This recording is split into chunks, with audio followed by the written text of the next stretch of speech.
ഇന്നൊരു ഹെൽത്തി ജ്യൂസാണ് ചെയ്യുന്നത്. അതിന് കാരക്ക, ഈന്തപ്പഴം എന്നൊക്കെ നാട്ടിൻപുറത്ത് പറയും. അതൊന്ന് നന്നായി ക്ലീൻ ചെയ്ത് മുറിച്ച് ഒന്ന് വെള്ളത്തിൽ അടിച്ചെടുക്കുന്നുണ്ട്. പിന്നെ അതിനകത്തേക്ക് നല്ല കട്ടപ്പാല് ചേർത്ത് അതും ഒന്ന് അടിച്ചെടുക്കുന്നുണ്ട്. ഈ ജ്യൂസ് ഒന്ന് വെറൈറ്റി ആക്കാൻ വേണ്ടി ഞങ്ങൾ ചെയ്തത് കുറച്ച് അണ്ടിപ്പരിപ്പ് പേസ്റ്റ് ആക്കി അടിച്ചെടുത്ത് ആ പാലും കാരക്ക അടിച്ചതിലേക്ക് ഒന്ന് ചേർത്ത് കൊടുത്തിട്ടുണ്ട്.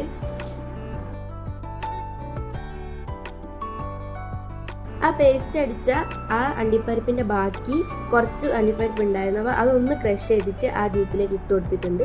പിന്നെ ജ്യൂസിനൊന്ന് വെറൈറ്റി ആക്കാൻ വേണ്ടിയിട്ട് കുറച്ച് സ്നിക്കേഴ്സും കിറ്റ്കാറ്റും കൂടെ ഈ ജ്യൂസിൽ ആഡ് ചെയ്ത് കൊടുത്തിട്ടുണ്ട് കേട്ടോ.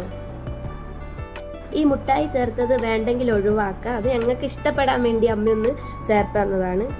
ഇത് അടിപൊളി ടേസ്റ്റാണ് കേട്ടോ. ഒന്ന് ട്രൈ ചെയ്ത് നോക്കിട്ടോ. അപ്പം ലൈക്ക് ചെയ്യുക, ഷെയർ ചെയ്യുക, സബ്സ്ക്രൈബ് ചെയ്യുക. അപ്പോൾ അടുത്ത വീഡിയോയിൽ കാണാം. ബൈ.